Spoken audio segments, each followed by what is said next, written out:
There you go. Turn up the dial, it's 10:30. Be back. Spin that back show, all the classics on track. From 79 to 99, we're crossing the gap. Album reviews, little known facts, hip hop intact. Saturday mornings, dive into the history. Samples and stories, old school mysteries. Early self-static, Shiraz of TDD. Nola Badabine. Turn it up, let the vinyl spin. 10:30 sharp, where the stories begin. From the golden era, treasures within. Spin that back show every Saturday when we break it down, the legends and the lore. Every beat, every rhyme, uncover more. From Grandmaster Flash to Nas's Raw, we're bridging the past, hip-hop's core.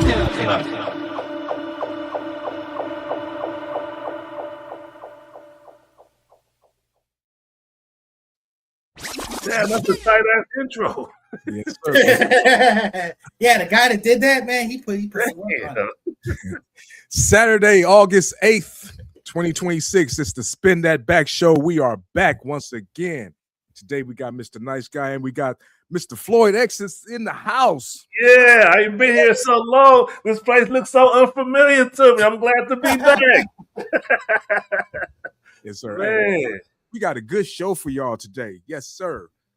We're going to be talking about the greatest debut albums, and we talk about hip-hop from the years of 79 to 99, everything in that era right there. So we're going to talk about the greatest debuts, no matter if they were featured on another song, they came from a group, wherever their first release, either a EP or album, we're going to talk about the greatest releases, debut releases from groups or artists from that time frame.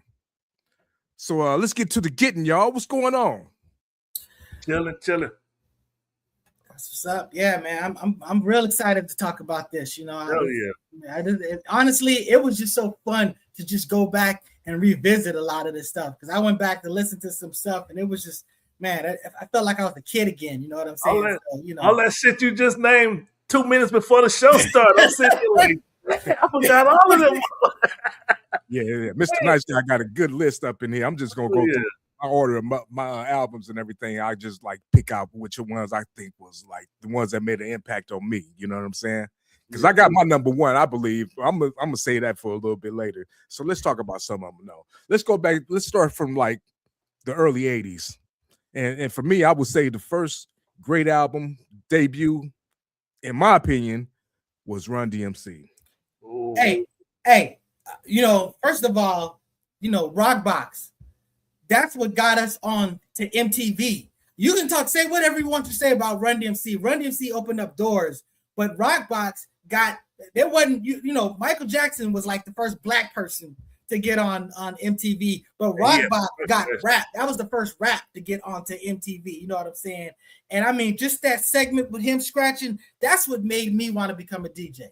Just a few two little seconds where their heads flipped over, and then they just, you know, and my DJ and and I just was like, Mom, I need some turntables in the mixer, and that happened. You know what I'm saying? So yeah, that first album, I always associate that album. Back in that day, people used to be blasting music in their cars. You know, you get tickets for that stuff now, but back in the day, just that, you know, you had ridiculous sound systems and vehicles, you know, and just handheld radios. So, you know. See, like I was like 13, 14 when that album came out, and I was oblivious to music and release dates type of stuff. You just walking one day, you just hear a good song, you be like, what is that? And then you talking with your friends and you start learning, and that's how I learned about Run DMC. My brother came home, popped it in and started playing it, and we sitting there just loving the beats and everything. You know, I was just getting into music. So, you know, at that early age, I didn't know about releases and debuts, and as far as I was concerned, Run DMC must have been around forever. That's real. And like you said, that was the first one we saw on MTV or, you know, videos and stuff like that. Man, that was crazy at Rockbox. Oh, somebody else is joining the fold. Looks like Mr. Walker's trying to jump in here. Where you at, Mr. Walk? Gotta get his shit together. Okay, you getting it together. There you go. There you go. Bring him in here. Right? Mr. Why Walk, you, where you at, bro? You look like you inside and I still hear wind. Can you hear us? Uh-oh. He done Oh, yeah, froze. technical difficulties over there. Oh, it's coming. We heard something. Oh, there you go. There you go. Here you go. You changed. What's up, Wop? We're gonna spin Mr. Walker by you know what I'm saying? So yeah, but like I was saying that Run DMC album, that first album was man, it had bangers on there. Rock Box, Hard Times, Sucker MCs, It's Like That, Wake Up. Oh man, come on, man. Jam Master Jay. I remember the first time I heard someone blasting that, and I just was like, man, that's just my joint right there, man. And it's the patterns that they do. You know, let's give respect to the pioneers that came before them, because Run DMC really learned from like the Cold Quest brothers. They were using those routines and stuff like that. But you know, they brought that park energy to the vinyl and to the world, and they did it spectacularly, man. Suit to the kings. Right. Mr. Walk, I muted you. You're making a lot of noise. I don't know if you can hear us yet, but unmute yourself if you got something to say, brother. We can't hear you. Yes. So we'll come back to Mr. Walker. I guess back.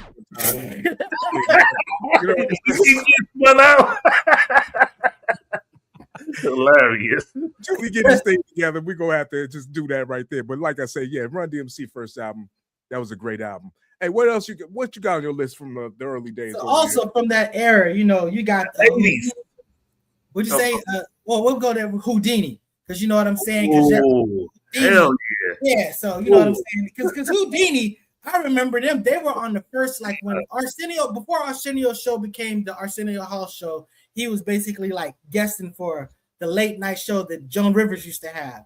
And I remember, like, you know, like his first show, he had like Houdini on there. So, you know what I'm saying? Houdini was just a massive, you know, a show, you know, 5 minutes of funk, you know what I'm saying?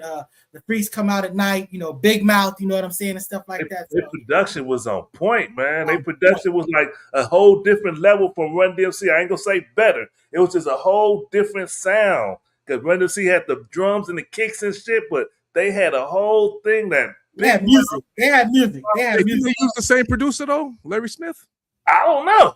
They did, but he might have been even more advanced at that point in time, because you know how you start adding some more tools. But the bottom line is, you know, they have more like synthetic. Like when you think 5 minutes of funk, it's, you know, you're hearing more keyboard and stuff like that. Run DMC was really about sort of like the drum machine and stabs and stuff, like, especially when you talk about like LL Cool J and stuff like that.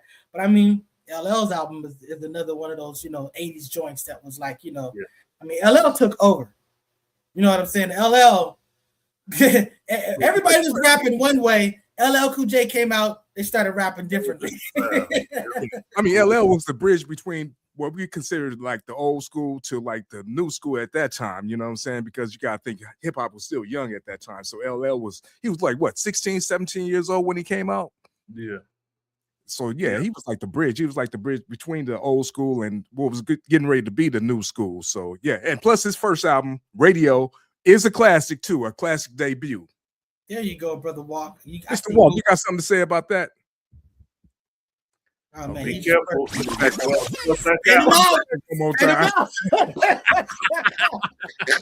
We can stay together. Do stuff together over there, brother. LL Radio was a great ass album. You gotta admit, it had nothing. It had nothing but bangers on there. The first album, and really, he mastered the whole rap love song type thing. You know what I'm saying? Because he had like 2 songs on there. He had like I Need Love, which was like a big hit back in the day. But then he also had I Want You. So this dude, you know, he lead. You know, LL stand for Ladies Love. He didn't run away from it. So in where you talk about dudes was all tough and macho and stuff like that, he wasn't afraid to sort of like get tender and sort of like be the rap Barry White or something. You know what I'm saying? So you know, that's amazing. He did open a whole new lane, a love song, a rap love song. That was amazing. And it was a good ass song, huh? I Want You like a love song too? That's what I said. He had 2 of them. He didn't tell one. He had 2 of them on there. You know what I'm saying? I Need Love was so. On the second album though. It was on Bigger Than Deafer. No. Oh no. Yeah, it was. Maybe a remix was on there. It was originally on the first album. On Radio, it had I Need Love, and also it had I Want You. That was on the first Radio album. You sure about that? Yes. I Need Love was on Bigger and Deafer. It may additionally been on there. Go back and look at the radio track listing. I'm looking at it right now. Yeah. It was I Need Love. I Need Love was not when he got to the bigger and deeper. That was a much more sophisticated level of production. I Need Love is kind of a basic song. You know what I'm saying? So Oh, Mr. Nice Guy, we got to check you on that one right there. It is. I Need Love was on Bigger and Deeper on the Bad album. Yeah. Bigger and Deeper. Mr. Additionally, Walker. let's pull up the radio. We got Mr. Charles X in the house, though. There we go. We got somebody in here that can sense of this. Hey, Mr. Charles X, where did I Need Love come on? What album was I Need Love on? If I had to guess, I would have said Radio, right? No. Well, which one? Bad. Oh yeah, right, yeah, for sure. I'm tripping. Let's ask Mr. Walker. Mr. Walker, I know LL was your favorite artist of all time in hip hop. What album was I Need Love on? Bigger and Deeper, baby. Yeah, it wasn't on the first one. Nice Guy, you're wrong. I stand corrected. It looks So, like it doesn't. El Pooh, you got to spin Nice Guy out of here now. And I Want You was on there, so I'm surprised that I Want You was the first one. Well, put you in timeout real quick. Spin them bell back.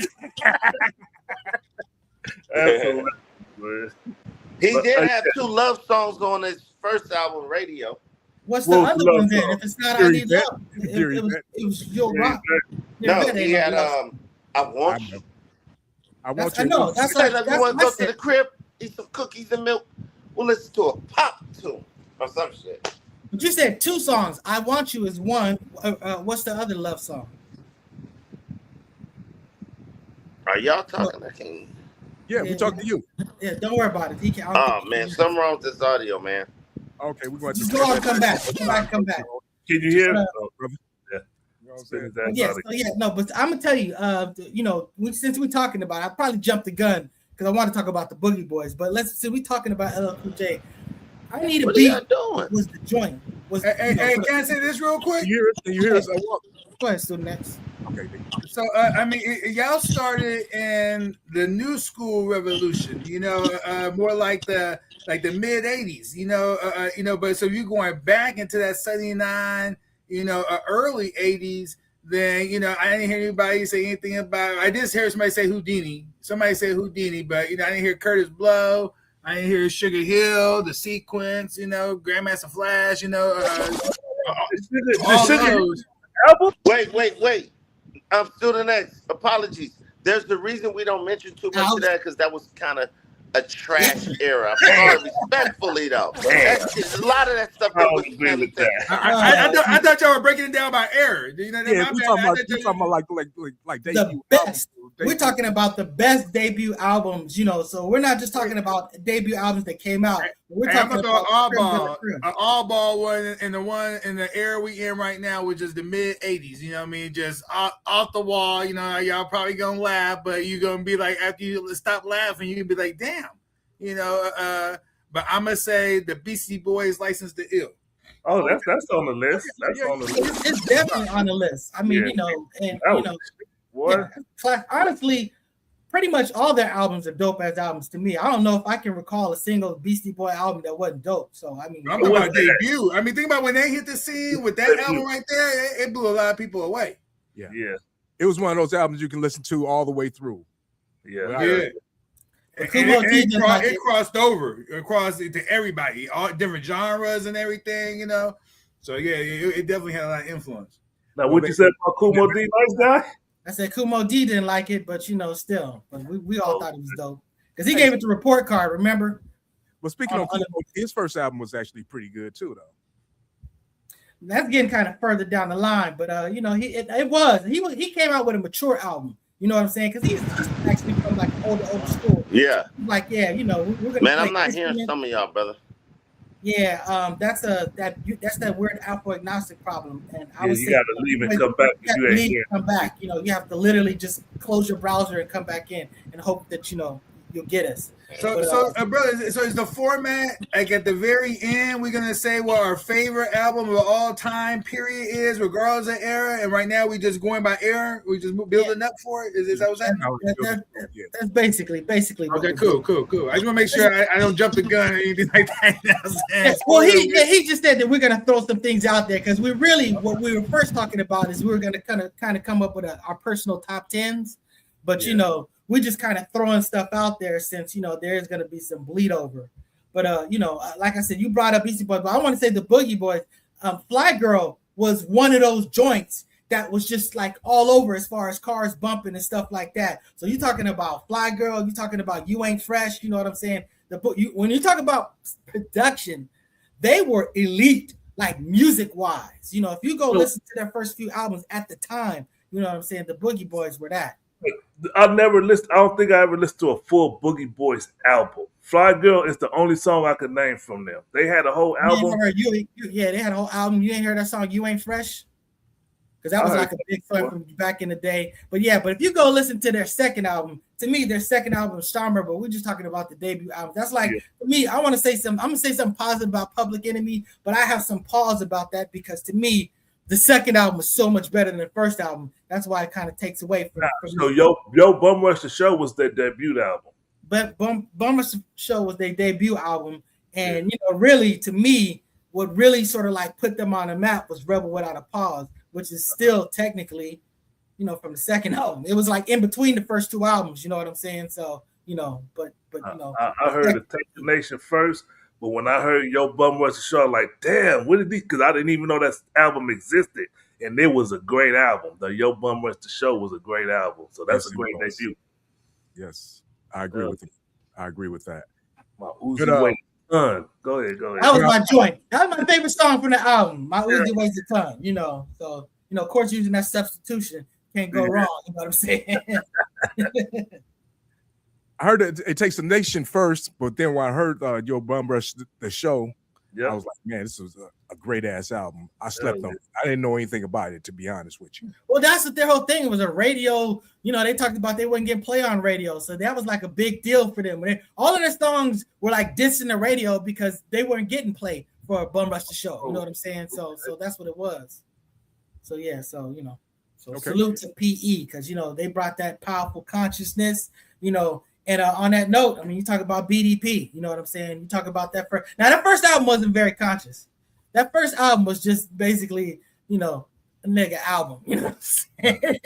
You know, they're with guns and stuff, you know. I think they said 50 Cent, but I think 50 Cent, your debut album is out of our era range. We talk about 79 to 99. So honorable mention though, the 50 Cent, because you know he's got some classic joints, you know what I'm saying? So, shout out to that brother.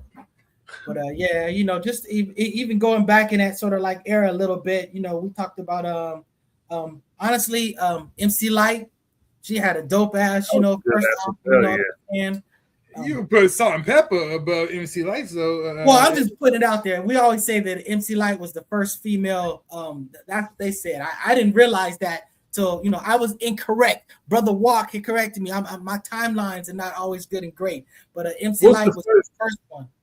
You know, what's the first Salt and Pepper album title? I think it was Assault with a Deadly Pepper. That's the second one. That's the second one. The first one was Hot, Cool, and Vicious. There we go. Hot, Cool, and Vicious. The entire album is a banger. That was a banger. Yeah, Herbie Love Bug did this thing on that shit. You're talking about, you know, my mic sounds nice. You know, you're talking about my favorite one right there. Right. You know what I'm saying? Beauty and the Beat. Oh my goodness. You know, using that meters with the clap your hands. You know, that's just man. Plus, Salt and Pepper had that more femininity, you know, too. You know what I mean? You know, so I think they had a better draw. You know, as well. Hey, I'll Take Your Man is a very feminine song. I'll take your man. Let me spin it back one time. Around that same era, let's take a trip down to Long Island, EPMD and Eric B. and Rakim. Both of those albums was great debuts. Classic albums. Hey, real quick, shout out to the overseas viewers. You know, hip hop is universal. This person looked like they from either China or Korea, Hong Kong. One of that looked like Hong Kong writing to me. So salute to the overseas viewers. Honestly, they shepherded the hip hop culture. I remember breaking was like played out in the States. And basically over in Asia, they were keeping it together as far as, you know, breakdancing, the culture and all that stuff. All of the dope Filipino DJs and stuff like that. So, you know, the Asian culture has really been a part of, not to mention. Koreans, everybody, man. It was a trip. Yeah, so shout out to our Asian Okay, she said, Boom bap. That's KRS-One. Boom bap. Well, it's the style of hip hop. You know, they always talked about But the boom bap. Return of the Boom Bap is KRS-One debut album. I was corrected. So Yeah, Boom yeah, bap. yeah. So, but you know, go ahead. And let us say this too. We probably won't get to all your favorite artists. We're just going to speak on the ones that we can kind of recall at this time that really had an impact on us. So, like I say, EPMD, I think Eric B. and Rakim had two great debut albums around that same era. This is when like the NWAs and Eazy-E came out first with an album. I think that was a great album. Eazy-E's first album. Yeah, hell yeah. What was EPMD first album title? I'll be forgetting them titles, man. The word business was in there. The word business was in there. Strictly Business. Strictly business. Strictly business. Okay. All the albums had the word business in there. Yeah. Yeah, that All was the a way good out of business. debut album. You got to chill. And, Yeah. well, we in this era. I mean, you know, say what you will, but ain't none had a bigger impact than me than NWA straight out of Compton. Oh, hell yeah. That was, Well, Eazy-E's first album did a whole lot too, though. It was a great album. Oh yeah, for Now, sure. wait, I got a question. NWA and the Posse and NWA, are those two different? Which is a debut or is that separate? Because that was just like that was like the Posse. NWA and the Posse was kind of like a compilation that was thrown All right. together. Yeah, So 'cause that they also Straight had- Outta Compton they was also their had- They debut. also had Ice Cube's album. I mean, Ice Cube's group on there. They had you know, So that was the You got the DLC on there too with the Feel of yeah, Fresh. DLC, exactly. There's another. DLC, we have to speak on him too. Since we just mentioned him, DLC album was a great album. Yeah. You already know. Great album. You know, I was nothing but West Coast back then, y'all. I wasn't even listening to nothing right. East Coast. I mean, a little bit the old school. You know what I mean? But Yeah, my association was always been mostly East Coast. You know what I'm saying? I respected like NWA because to me in the beginning they were definitely kind of more conventional hip hop and stuff like that. But I was West Coast underground. So we talking about West Coast underground. We're talking about King T. We're talking about the Alcoholics. yeah, for sure. I like all them too. You know what I Alcoholics. mean? That's one of my favorite albums of all time. I'm just gonna tell you that Liquid. That song gets me on the dance floor every single time. You know what I'm saying? That's my joint. I don't drink and drive because I might spill my drink. So they put me in a clink. Word, yes, you know. So yes, the Alcoholics. I used to chase them whenever they performed. I was at their shows. I was following them around like a group, like you know what I'm saying. They was my favorite little clique. Alcoholic, basically liquidation. So you had King T, you had Dilated Peoples, you had Exhibit. You know, you had the Alcoholics. You had what's that dude group? Man, That was hard. There's another group that had that song, the Psych Move. I apologize that I forgot the name of the group, but you know, they had Quasimodo in there, and I forgot. But I'm just saying that they were like the West Coast Wu-Tang. So you know what I'm saying. So shout out to what they were doing. That was a dope. And they the barbershop MCs. You know what I'm saying. Matter of fact, not only that, you know, Defari, Feel the Agony. You know what I'm saying. All of those people came out of basically, you know, the liquidation movement. So you know, shout out to those cats. You know.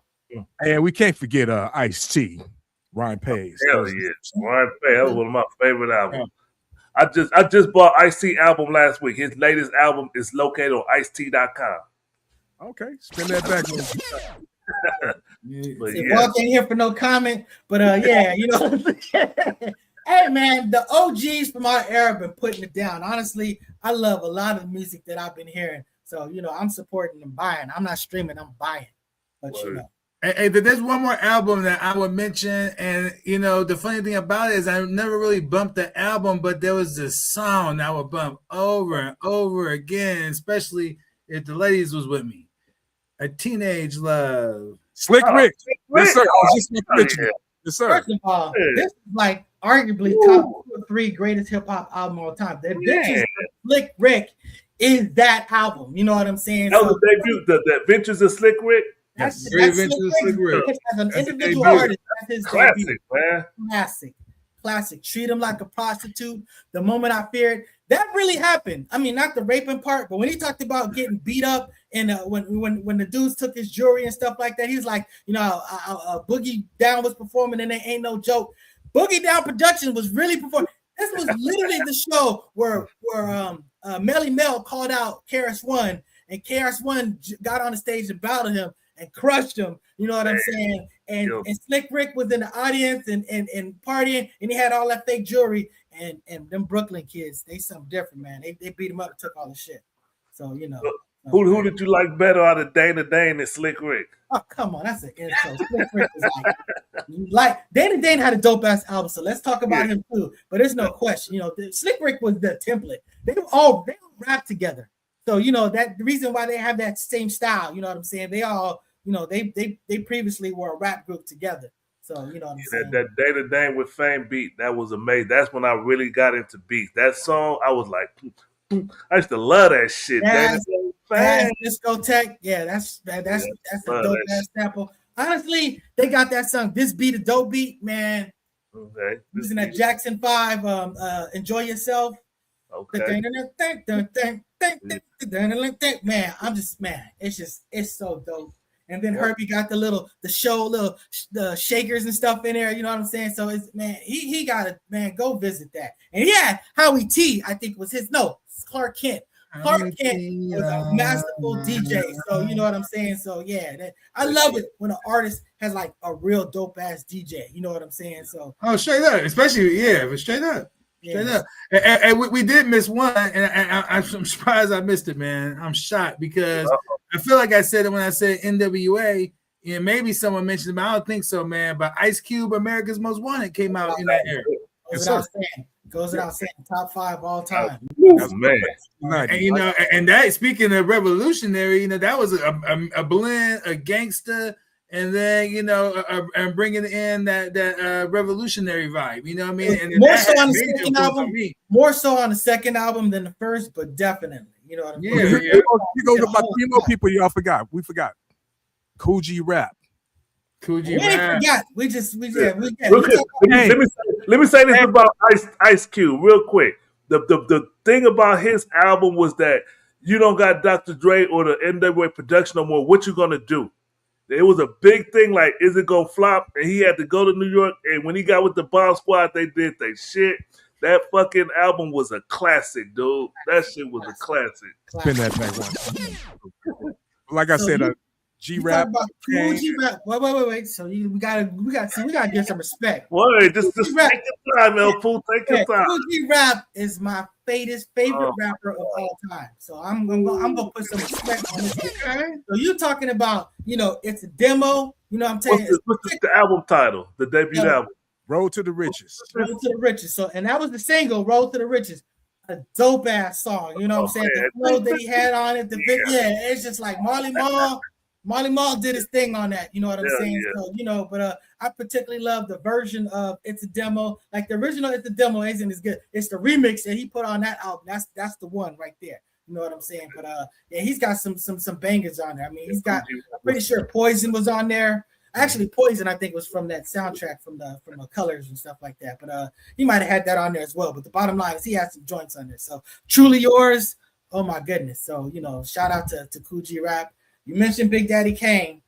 Oh hell yeah! Ain't no half stepping. That was so we going backwards now. Well, you brought us forward, so you know we had some people taking it back. We taking it back. So yeah, we talking about big. We're gonna talk about basically one. Yeah. So Big Daddy Kane, Ain't No Half Steps. Classic joint. You know, honestly, he had a song on there. The first single he dropped was Getting To It. And on the back of that song, it was Something Funky and Rhyming with Biz. And Rhyming with Biz and honestly Something Funky, they're the same beat, but this is one of my greatest hip hop songs of all time. Rhyming with Biz? Rhyming with Biz. That beat, it's like Marley Marl hooked it up, and just the way he was like scratching funky in the background, and then you know you had the James Brown, and then you got the you know what I'm saying? So which is basically the I haven't heard that song in so long. You got to go check it out because even Redman and them did a remake of it, Rhyming with Biz, and you know had Biz on it. But really, you know, Rhyming with Biz was the fun song. That's where he had a stepping on roaches. I get ferocious, supercalifragilistic, expialidocious. That was like some like far out. Oh yeah. I remember that. So you know that was just you know, man. So you know, shout out to Kane because he basically laid out the style. Everybody was basically copying the style for a minute. I mean, his was like everybody copied LL when LL came out. When Big Daddy came, everybody started copying Big Daddy Kane. So. The one that set that album off was Raw. When that song and then that somehow the live version came out, that shit was a killer, man. R-A-W. Terrorists, hit us that trouble too. That was me and Rick Wild's group. We used to scratch that all the time. Man, you know what I'm saying? So yeah, that's near and dear to our heart. But he also had did you hear the version with him and Coogee Rap on it? I don't think I heard that. Yeah, so go check that out. There's a version of them where they going back and forth and they murdered. Wow, I never heard that. Shout out to Biz Markie around that era too, because he had a great album. His first album again. Hell yeah. Yeah. Make the music with your mouth is that beat is one of the dopest beats of all time. And that's the beat that the alcoholics use in liquid. You know what I'm saying? Yeah. So yeah. So hey, can we come back to the West Coast real quick? Somebody else we forgot. Too Short. Born the Mac. Too Short. Straight up. I don't think I ever played it. I ever played it. That was the first album I played like this. I had the radio to my ear real low. Right. That's how I listened to that first album. Yeah, it's too vulgar. Your parents can get on it. Yeah. I can't believe what I was hearing. That was crazy. For real. Too Short. Shout out to Too Short. You know what I'm saying? I definitely grew. Still rapping. Musically. He's dropping an album with Lil Jon. Yeah. So I'll be very. I think I saw it out already. Yeah, so because Blow the Whistle is my favorite, actually. Too Short song. So you know what I'm saying. Oh man, really, man. I guess I'm not a big fan of that. I'm not a big fan of that stuff that they. No. I don't go. I go more to radio play. The radio play one was better than me. Life is too short. I'll pull up on your Life is Too Short. You know what I mean? That's the one. Life is. I really wasn't there, honestly, but I never even played it, so I don't even know it. So I was an East Coast, West Coast underground dude, and I respected that West Coast gangster, stuff like whatever, but that really wasn't my lane. Well, we had other stuff on the West Coast. We had like E40. I don't even know about his first release. I didn't really get into it too much, but I know the Feds. His first one. I love E40. I know a lot of. He's one of the dudes the East Coast people diss, sort of like the way the world diss the Shocker. Federal. I respect the hell out of E40, man. He's got some classic joints in his repertoire. The first song I heard from him was "I Practice Looking Hard." I hated that song. I was like, that's the worst song. I practice looking hard. You like that song? I was like, what the fuck is he talking about? I practice? That's faking. And then when I heard Captain Saberho, my whole view of him changed. I said, oh, this is the best song ever. and I hated that song. I was like, that's stupid. I hated Captain Saberho. You hated Captain? That was my favorite song. It was like just a funny playing song, but practice looking hard, I would bump. Okay. I hate her. I would bump, you know what I mean? But E40 for real. But on a different level, the same area. Well, no, I can't even say that. Well, fuck it, I will. Digital Underground. Yeah, okay. That was a good ass album. Great album. Yeah, that was a good ass album. Yeah, how they incorporated that funk, that they had their own little clap, their own little snare, should I say? You know what I'm saying? That was the first album. Yeah, yes. Sex Packet was the first album. Okay, that was some good shit. So we moving on up. Let's go to the 90s. We already said Ice Cube, right? Well, you talk about the area, you might as well talk about Souls of Mischief too. So I said, the West Coast Underground. I was definitely a fan of the Underground. So I thought you were staying on the West Coast. That is the West Coast. West Coast. Not only the West Coast, that's Oakland. That's like that. No. I mean, I'm sorry. No, West Coast. I meant, are you going to Southern California? Where y'all at? We stay in California, whatever you want to do. You got something? They DJ Quick as the name. That's what I say too. That's a hell of a debut album. I was giving cues, you know what I mean? That was great album. Tonight is the night. Hey, the Compton, what's the name from Compton? That shit, man. That's I would steal the thunder, you know what I'm saying? I respect the hell out of his production. He's definitely created some great songs. I was more of a fan of Compton's Most Wanted, CMW. You know what I'm saying? To me, I like MC8. I like his voice. I like, again, I wasn't really into that type of music, but that dude is a dope ass rapper. So, shout out. And Second to None had a good album too. Oh, yep, that was a great ass debut album. I don't know. Hey, and let me ask you this: was I guess I'm thinking about AMG. I was about to say whose album was "Bitch Better Have My Money" on? AMG. Yeah. Whatever, I know, but I'm saying who's AMG. first. Whatever. If this album was on there, if that was the debut album, that needs to be on there just because of that song. That song had the underground clubs going. But I still bump that album. What'd you say? Student Next. He said I still bump that album. Oh, okay. Yeah, that's a good album. Good album. I mean, that and Second to None. You know what I mean? Vertical I feel like they're Joyride. the same type of thing. Hell yeah. Vertical Joyride. Okay. So let's go back to the west, to the East Coast. Tribe Called Quest and Daylight. Yeah. Ooh. That was a They big. like You're gonna bring them up. You bundled them. You're gonna might as well bring up Jungle Brothers too. But yeah, I'll tell you, man, it's like Daylight. To me, that album literally like hip hop was kind of in the box, and then when Daylight dropped, the box just went away. Like you just really were like, okay, there's like whole nother lanes to take this into. I mean, to me, it's a classic ass, dope ass album. What's that? Their collective name is Native Tongues, right? Native Tongue. Yeah. Right. So, Buddy is like one of their big sort of like native tongue collaborations. You know what I'm saying? Particularly the remix. You know what I'm saying? But even the original song that was like on the Jungle Brothers album, I think it was on the Jungle Brothers album. That was dope. You know what I'm saying? I love Jungle Brothers. Yeah, Jungle Brothers, man. And of course, we gotta bring up Wu-Tang, of course. Yep. That's gonna be on my list because to me, some people say it's number one.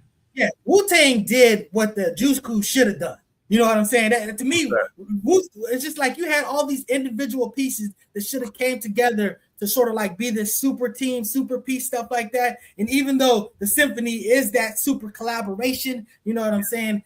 They just had factions and they fell out. And I'm sure KRS-One is like, I had something to do with it, but really, they just, it's like Kane was like, I'm not really trying to go after KRS-One because I'm really good friends with him. Him and Miss Melody helped me move, you know what I'm saying? So he was like the first one to leave, and then I remember Craig G was like, he was like kind of like out of there. So it's like, really the only people that really stayed the whole time was you talking about MC Shan, Roxanne Shante, Biz Markie, you know what I'm saying? But ultimately, Big Daddy Kane brought them all back because Big Daddy Kane's the one that had cats going on tour, late in life. So, shout out to Big Daddy Kane for, getting the crew back together. But Wu-Tang, oh my goodness, that album, man, hey, Wu-Tang and Cypress Hill to me really saved like underground hip hop. They made underground hip hop mainstream hip hop. Cypress had a good one too. Yes.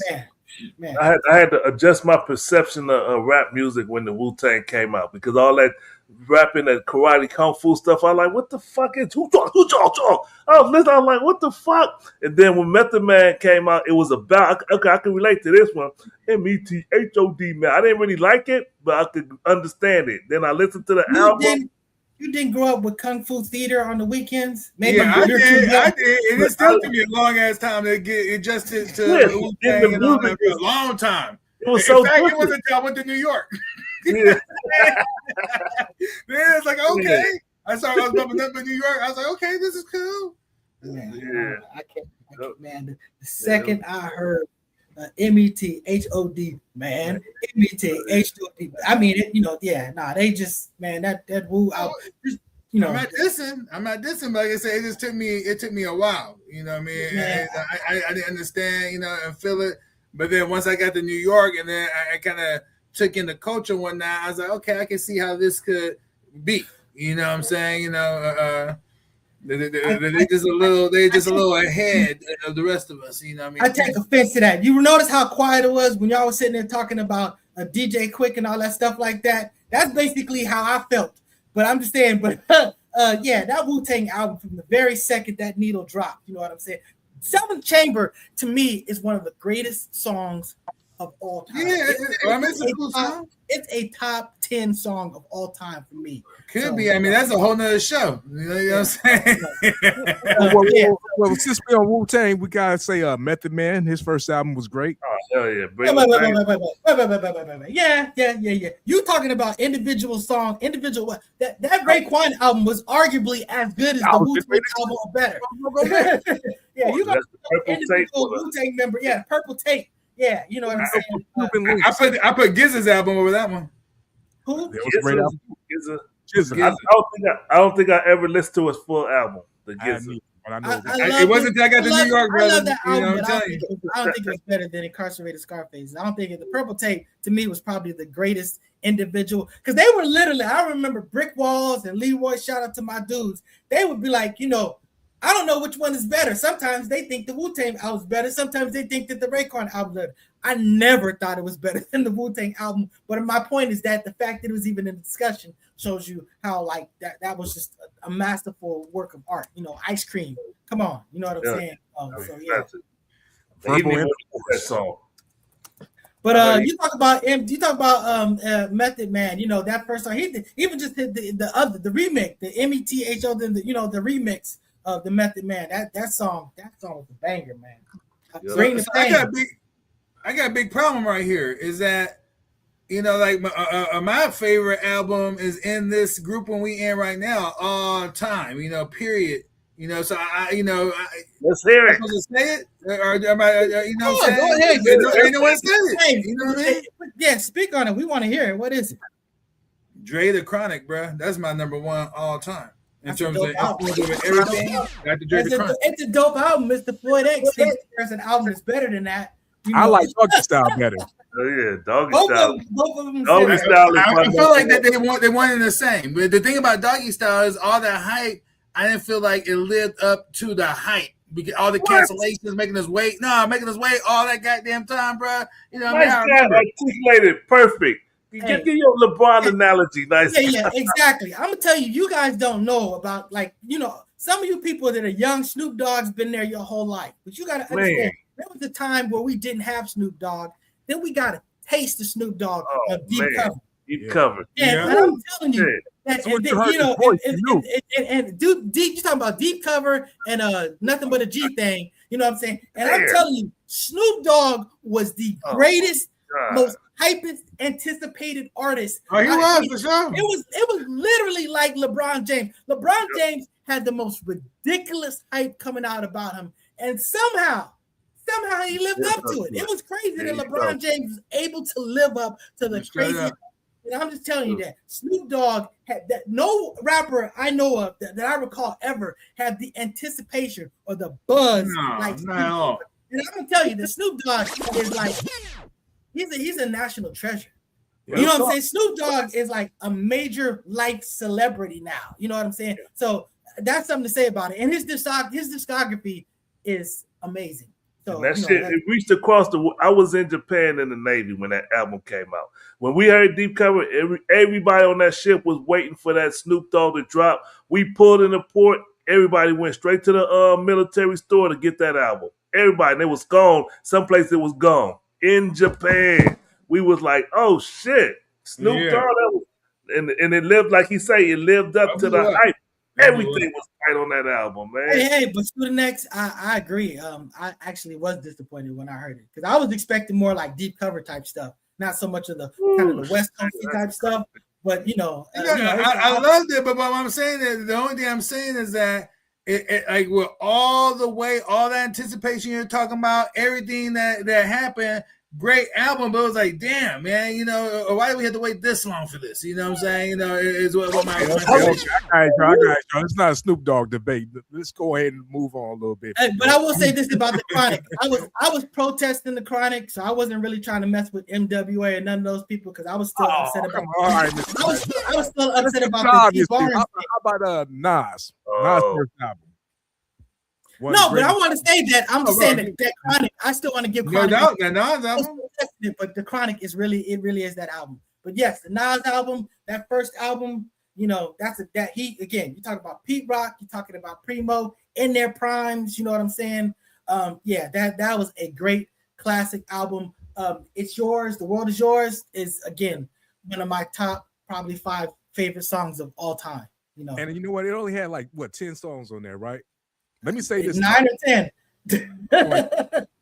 out of that and Big's first release, I can listen to Nas all the way through, and I can kind of skip through a couple of songs on Big's first album.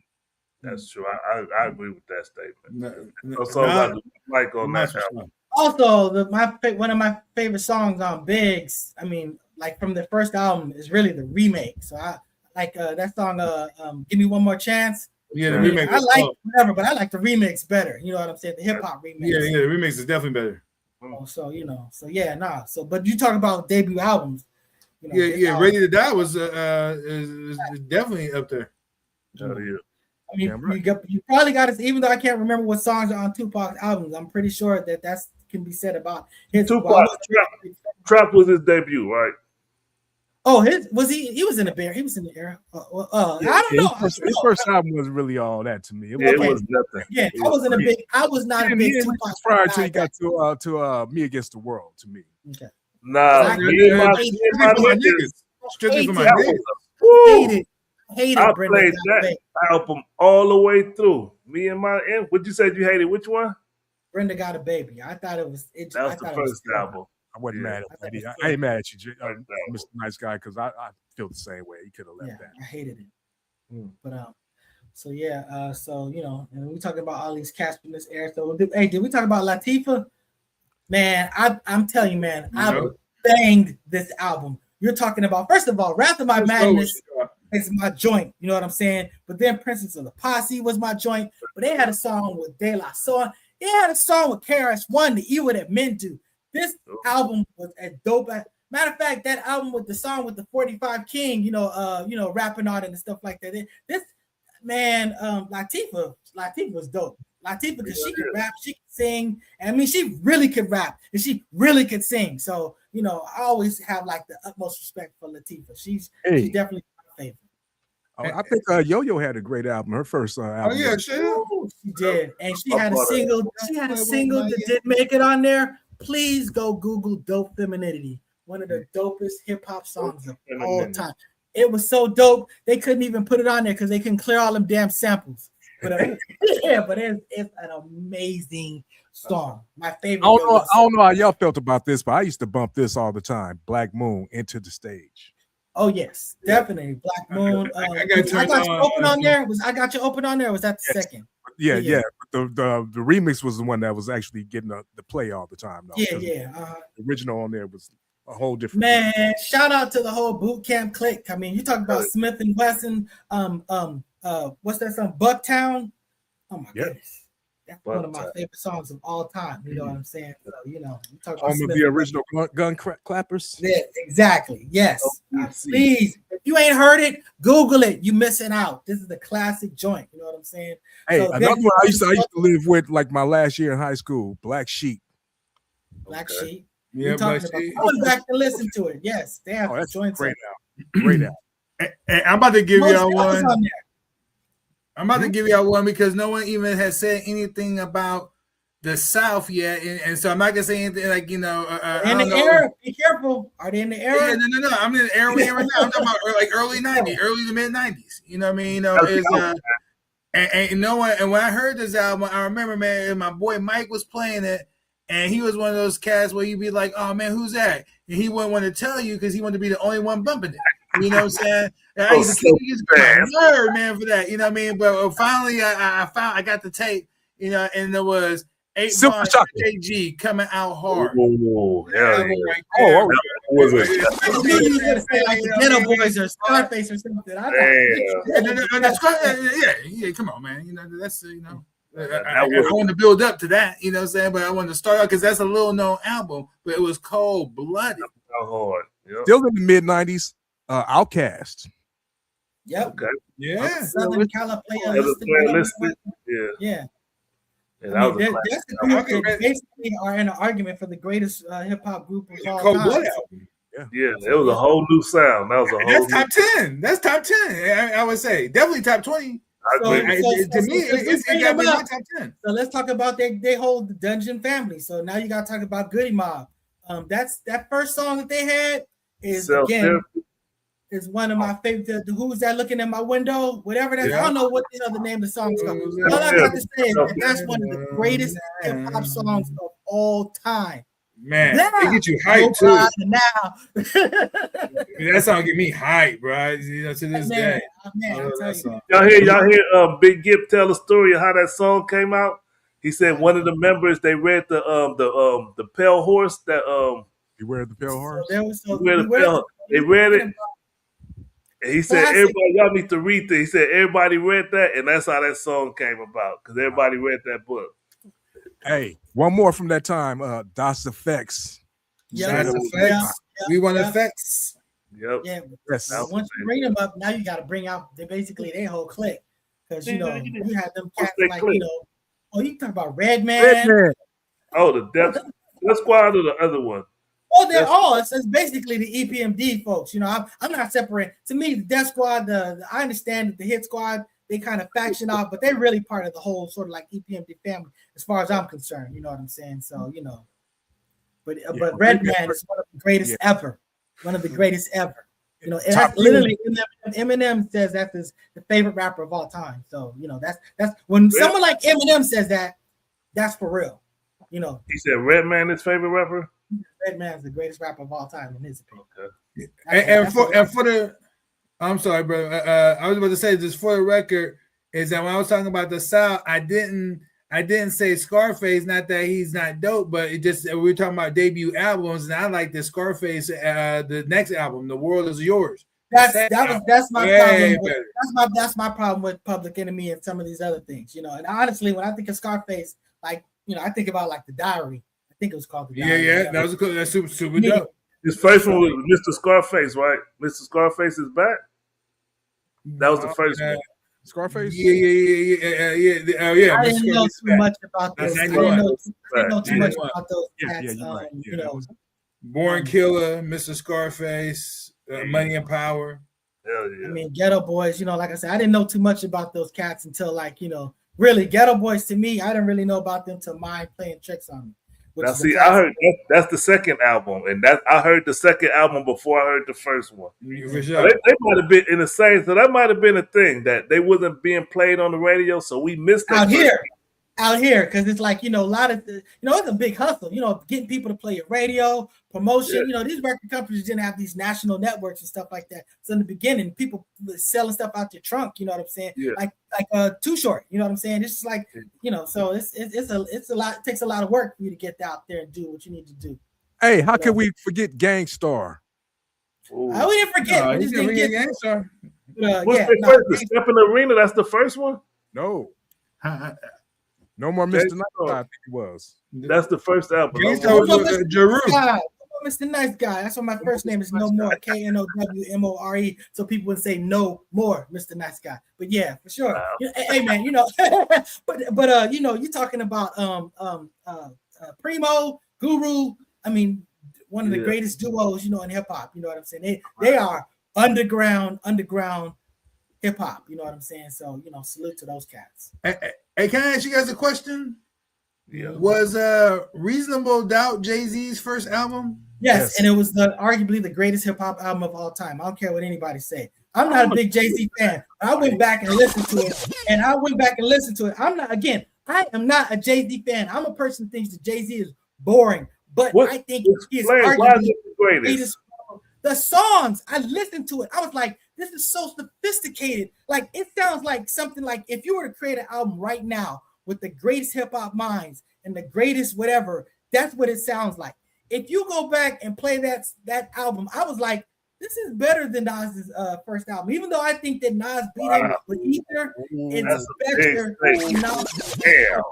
I went back and argued again.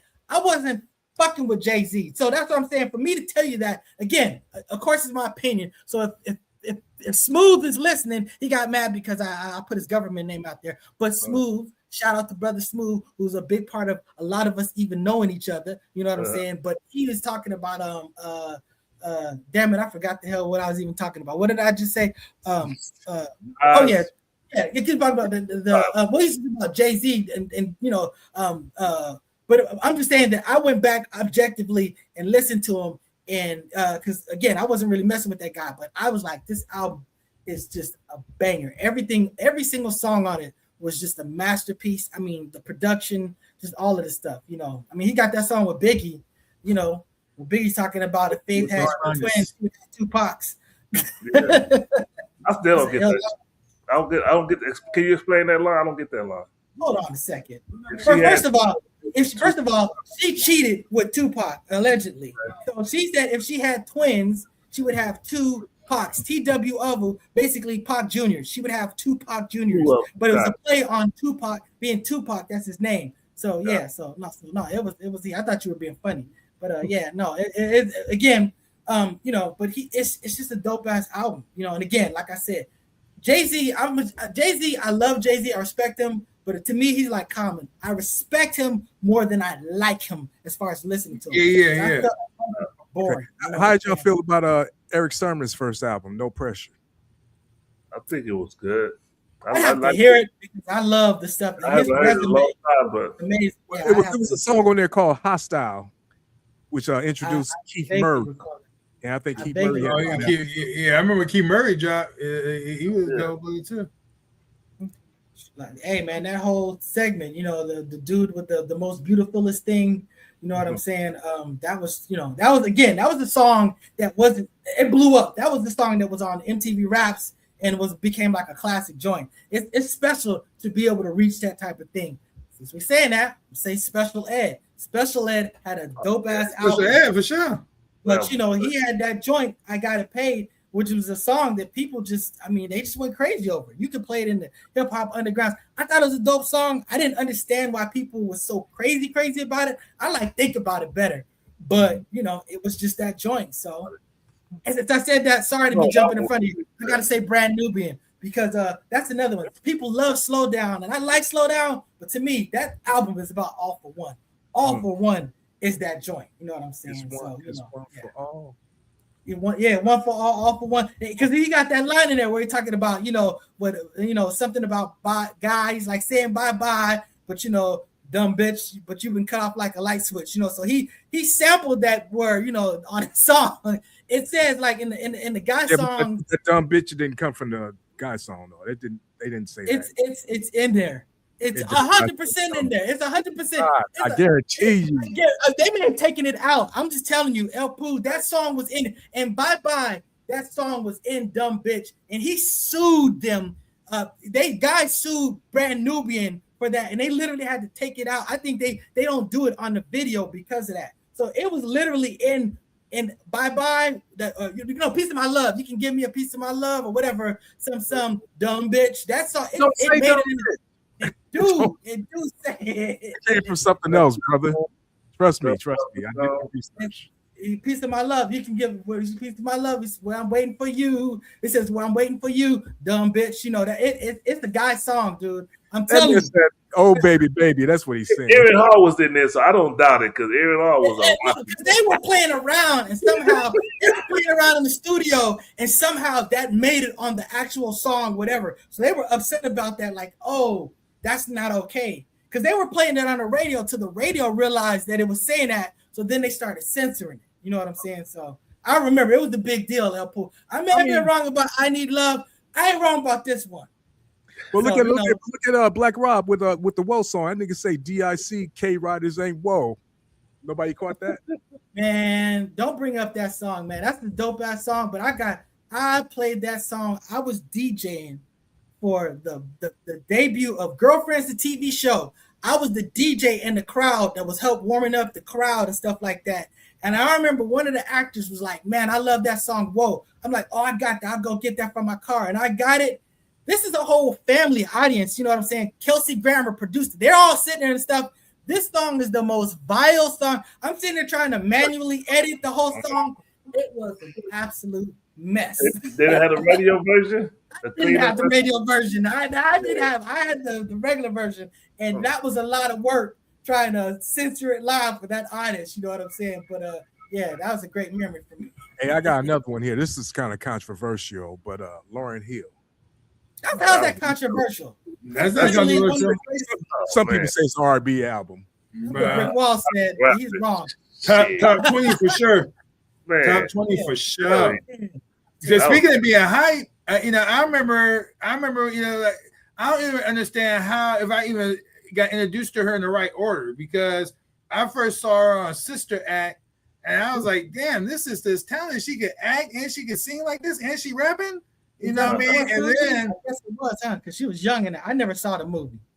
Oh, you never saw the movie? I ain't either. Oh, brother, that's what introduced her to me. You know what I mean? And then I found out who she was. I said, oh, damn, this is her. I said, yeah, there's no way. I knew she was going to be famous. I think she performed at the Apollo as a kid, too, correct? Yes, she did.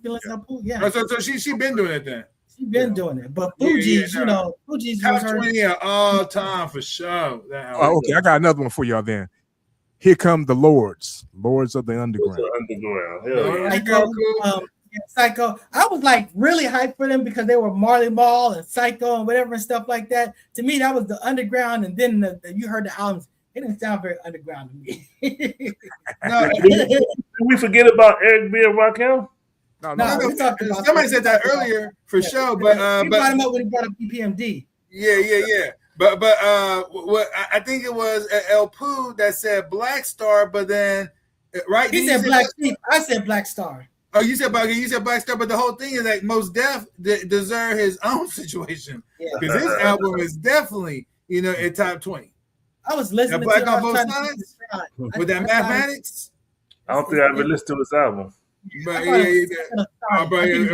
it's dope cuts on that. Miss Fat Booty on there, hip hop.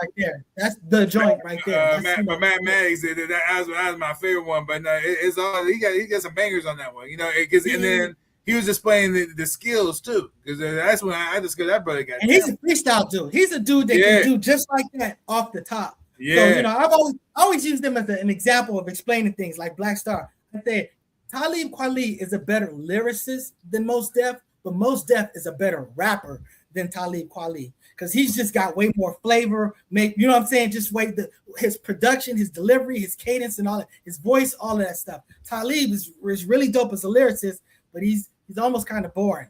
You know what I'm saying? So it's just but still, I love Talib Kweli.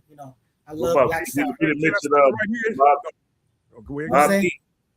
See, I wanted to say Mobb Deep, but it's their second album that's got the one that the joints. Right, you know what I'm saying? I wanted to say that. Yeah, the first time I saw Juvenile Hill, I don't think nobody heard it. It's arguably the greatest hip hop song of all time. Arguably, Shook Ones is arguably the greatest. Yeah, Shook Ones. Yeah, bro, come on. So that's why I wanted. That's why a motivator song too. Can we do this real quick? Can we go into a little bit of 5 minutes of funk? I got a question for everybody. This is something that just came across my desk a couple of days ago. Do y'all know that Missy L song that if it's worth it, let me work it. I put my name down, flip it. What is that? What is she saying? She literally rewinds. I've rewinded purposely. I rewinded back. She says the very first thing that she says in English right before and backwards. So they just rewind it back. They literally. What it's saying is, she just slap my name down, flip it, and reverse it. That's what it is. So as the DJ, I needed to know. Matter of fact, you bring that up. It's very funny because UTFO, which deserves respect as well as far as the first album, you know what I'm saying. But UTFO had an album where they got this thing goes backwards and stuff like that. So literally, as you rewind it back, they go, look at this dumb motherfucker playing an album backwards and stuff like that. Hey, you dummy. So they're like trying to get us to play with their, you know what I'm saying? We hear the backwards, so we play it backwards to hear what they're saying, and then they're just basically making fun of you. So, but shout out to UTFO because Leader of the Pack, Bite It, Roxanne, you know what I'm saying? That's the cut. That's the shit. So yeah. Roxanne. Roxanne was saying, like, if you weren't there, you just don't know. It took over the world like hip hop. Yeah, what's up, man? Think of that girl they call Roxanne. She's all stuck up. Why you say that? Because she wouldn't give a guy like me no rap. That shit was hard. Man, it was dope, man. And shout out, rest in peace to actually both Kango Kid and the Educated Rapper. Man, I used to love the Educated Rapper. That was my guy right there. Let me throw another one up in there. Warren G had a great album too. Oh hell yeah, Warren G, West Coast banger. We can say the whole West Coast, you know what I mean? Spice One, you just go up and down the whole thing, you know what I mean? It's gonna be bangers to me. Spice One, man. I can't tell you about no Spice One. Me and Walk gonna get into. You bring up Spice One, man. It's gonna be a whole Spice fight on One. the show. Rapper, Spice One, shit, hell yeah. Yeah. So let me say this. I know we went through a whole lot. We probably didn't get to everybody, but what was your favorite debut album of all time, in your opinion, Mr. Student X?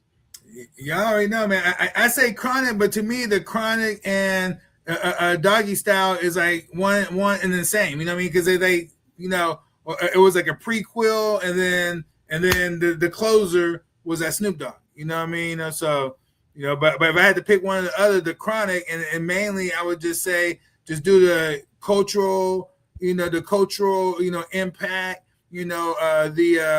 just everything that we were introduced to. The West Coast got, introduced to the world through the Chronic. You know what I mean? Like, you got cats coming to the LA right now, and the Bay swooping up, Impalas, for $200,000-$300,000 because they was watching, the Chronic album, videos, like that. You saying the West Coast lifestyle was introduced to them. Yeah, and look, Snoop was on it, everybody was still on it, so it was just like that was like the start of an era, that just ended up dominating, the world for a second, So I mean, properly introduced the G-Funk era to the world, for real. Word. All right, let's Mr. Floyd X, what was your favorite debut? Snoop Dogg, Doggy Style, that was it. That was so huge, man. Snoop Dogg, Doggy Style, I love that shit. Spin that back. Mr. Nice Guy, what would you say? I would say Run DMC, except for the fact that Raising Hell was a better album. I got the same, so I can't say PE. But I'm gonna say De La Soul. Because that album was literally the one. Plug Tuning is, again, that is in a running for one of the greatest hip hop songs of all time for me. So I'm definitely gonna say De La Soul. Okay, spin that back one time. And for me, I have to give it to the DOC. No one can do it better. I think that album was a banger all the way through. I think he had styles and skills, and he just brought a refreshment to the hip hop game. And he's the biggest what if in hip hop. Period. There you go. And we're not in closing, so we still need to talk about. So we're not getting out here just yet because we got to talk about the Critical Beatdown from the Ultramagnetic MCs. This is a classic ass album. Now I understand if you are super leaning to the West Coast, maybe this is not going to be your thing, but this is an East Coast underground classic. Said G, masterful production on this joint, all of those cats, you know what I'm saying? So that's going to be one of my favorite albums, and honestly, Stetsasonic, that first Stetsasonic album was a banger. They were the band before the Roots was the band, but I mean, you got to talk about the Roots too. Honestly, their first album, their debut album, you know what I'm saying? There was the Wu-Tang before the Wu-Tang, all them rappers. I used to love that shit. And we rushed over. We didn't say, but Eminem, which is as a reminder, we did say Eminem, but I know that song is very disrespectful, and D Barnes will hate me for saying it, but Guilty Conscience is one of the greatest songs ever. You know what I'm saying? So, I understand that it's wrong, and I'm sorry, D. I love you, but that song is still a banger. I'm sorry. Shout out to Super Lover C, Casting Over Blood. Oh, man, Girls, I Got Them Locked. I love that album. Hell yeah. I got anybody else got anything to say in closing? No, I mean just on that point. Oh no, go. My bad, brother. Go ahead. I just want to say the biggest debut album that never happened, The Lady of Rage. That's a debate. We might have to have a show on that. It never happened. The Lady of Rage, she was cool. Oh yeah. And shout out to KMD. I don't know if you haven't seen this, heard this album. This is like, I love it. This is where we're starting to get there with the consciousness. This is back when Dr. York, before he went over the deep end, when he was Imam Ista, and we had the Ansar community, and I mean their first song was Peach Fuzz, which was a dope song, but but that album, it's a really clever album because it's almost like a movie. Literally, they have like this sort of like dude, they call him Mr. Hud, which is like this white guy just doing kind of stupid stuff. But it's just the way that how everything sets up. It's just a very intelligent, very conscious album. very dope. You know what I'm saying? And you know, and Seb Love X, who's sort of like the lead MC from the group, he was the dude that ultimately became MF Doom. So you know what I'm saying? Who's, you know, very near and dear to a lot of underground hearts and stuff like that. So, you know, KMD. Yeah. And rest in peace, Sub Rock. What was it called? Sub Rock? Yeah, DJ Sub Rock, you know. Yeah, you know, him and his brother, Sub Rock, who was basically, as I understand it, he was playing chicken with a car, and car won. So, you know, yeah. All right. Well, with that being said, we'd like to thank y'all for joining us here. Spin That Back show once again, 10:30 on the Saturday morning. Go back to the archives and look at the YouTube videos. We got a lot of them up there, a lot of good stuff. We will be back sometime before the summer's over, hopefully. It's damn hot out here. But anyway, thank you, brothers, for joining us, and we're going to be out here. And shout out to Born Alive's first album as well. All right, y'all. Peace.